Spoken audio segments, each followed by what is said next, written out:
नमस्कार।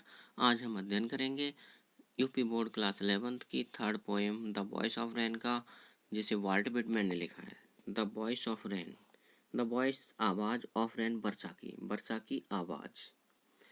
And who are दाउ तुम कौन हो। सेड आई मैंने कहा, to the soft falling shower, हल्की गिरती हुई फुहार से, वर्षा की फुहार जो हल्के हल्के गिर रही थी, उससे मैंने पूछा कि तुम कौन हो। वाल्ट विटमैन कहते हैं। विच स्ट्रेंज टू टेल, विच जिसने, स्ट्रेंज टू टेल विचित्र तरीके से, टू टेल बताया। विच स्ट्रेंज टू टेल जिसने विचित्र तरीके से बताते हुए, give me an answer, give me मुझे दिया, एन आंसर एक उत्तर, जिसने विचित्र तरीके से मुझे एक उत्तर दिया, एक अद्भुत भाषा में उत्तर दिया, जिसे केवल वाल्ट विटमैन ही समझ सकते थे। जिस लैंग्वेज को, उस लैंग्वेज में वर्षा ने उत्तर दिया। एज हियर ट्रांसलेटेड, और उसी का यहाँ ट्रांसलेट कर दिया गया है। जो रीडर्स हैं, पाठक हैं, उनकी सुविधा के लिए वाल्ट विटमैन ने ट्रांसलेट कर दिया है वर्षा की आवाज़ का। और क्या कहा है वर्षा ने, वो यहाँ ट्रांसलेट करके बता रहे हैं। I am the poem of earth, I am मैं हूँ, द पोएम कविता, ऑफ अर्थ पृथ्वी की, मैं पृथ्वी की कविता हूँ। Said the voice of the rain, said कहा, the voice of the rain वर्षा की आवाज ने कहा, मैं पृथ्वी की कविता हूँ। Eternal I rise, impalpable out of the land, eternal शाश्वत, आई राइज में उठती हूँ। इम्पैल्पेबल का अर्थ होता है ऐसा रूप जिसे छुआ ना जा सके, ना देखा जा सके। मतलब वर्षा कह रही है, रेन कह रही है कि मैं एक ऐसे रूप में ऊपर उठती हूँ, और कहाँ से, of the land and the bottomless sea, of the land जमीन से, एंड द बॉटमलेस सी और अथाह समुद्र से, ऐसी समुद्र से जिसका कोई बॉटम, कोई तल नहीं है, अथाह समुद्र से और पृथ्वी जमीन से, मैं एक ऐसे रूप में उठती हूँ जिसे न तो छुआ जा सकता है और न ही देखा जा सकता है। अपवर्ड टू हेवन, ऊपर आकाश की ओर। भैंस जहाँ, वैगली फॉर्म, मैं अस्पष्ट रूप प्राप्त कर लेती हूँ, जहाँ मैं एक अस्पष्ट रूप में आ जाती हूँ। ऑल टुगेदर चेंज, और पूर्ण रूप से बदल जाती हूँ। ऑल टुगेदर चेंज, पूर्ण रूप से बदल जाती हूँ। And yet the same, and और येट फिर भी, द सेम एक जैसी रहती हूँ।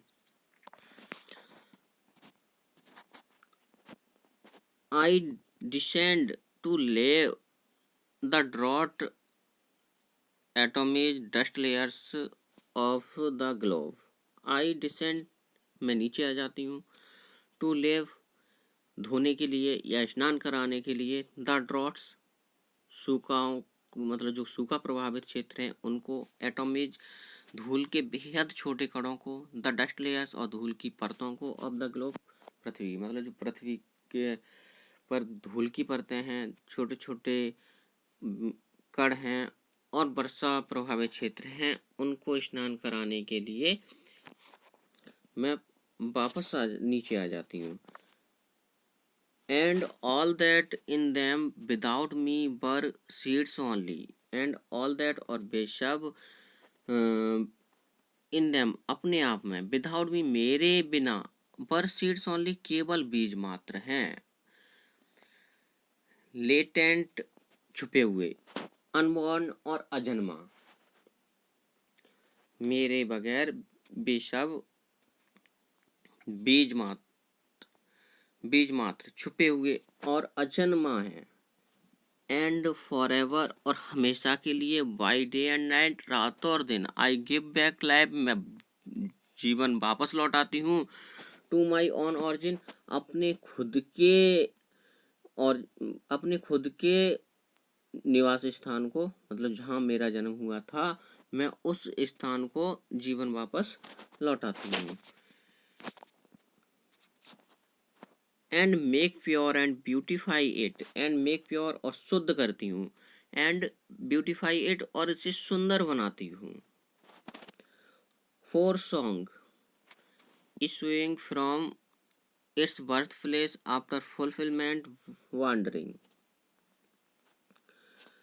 फोर सॉन्ग गीत की तरह जो issuing from its birthplace जो अपने जन्म स्थान से बाहर आता है, आफ्टर फुलफिलमेंट और तृप्ति के बाद और अपनी इच्छाओं की पूर्ति के बाद, वॉन्डरिंग भ्रमण करता है, और रेक्ट और अनरेक्ट चाहे इसे सुना गया हो या न सुना गया हो, ड्यूली विद लव रिटर्न्स और सब प्रेम से अपने निवास स्थान को वापस लौट जाता है।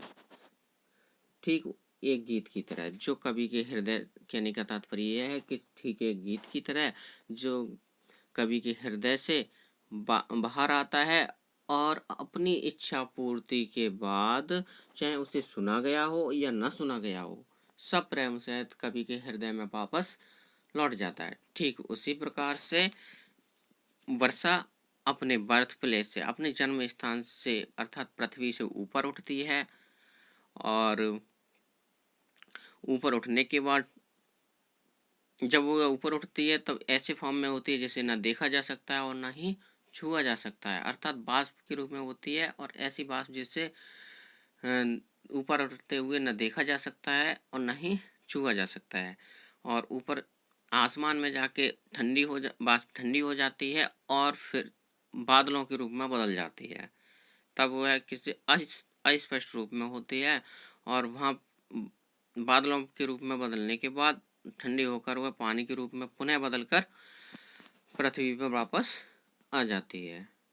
ठीक है, तो इस पोएम में जो रेन साइकिल है, वर्षा चक्र है, उसका वैज्ञानिक तरीके से ही वर्णन किया गया है, जिस प्रकार से विज्ञान की किताबों में रेन साइकिल का वर्णन है, उसी प्रकार से इस पोएम में भी वर्णन किया गया है।